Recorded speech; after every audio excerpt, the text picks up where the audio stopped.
আটানা হয়েছে, আটানা বাকি আছে, এখনো আটানা বাকি। কখনো ঝগড়া করেছেন? আর বাবারা বলতে পারবে। বাবা বলুন তো, মায়েরা কি ঝগড়া করে?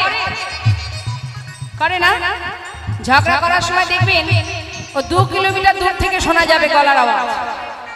হ্যাঁ হ্যাঁ, কিন্তু হরিনামে বসে গোবিন্দের নাম গাওয়ার সময়, তার নাম করার সময় তখন গলা দিয়ে আর কি করে সুর বেরোবে?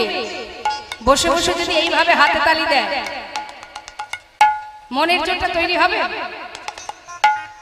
অনেকে দেখবেন হাতে তালি দেয় ঠিক এইভাবে, মানে ইচ্ছা নেই, কীর্তনিয়া বলেছে বাধ্য হয়ে হাতে তালি দেও। হ্যাঁ, দায় থেকে এইভাবে হাতে তালি দিলে কোনো লাভ নেই। এই যে হাতে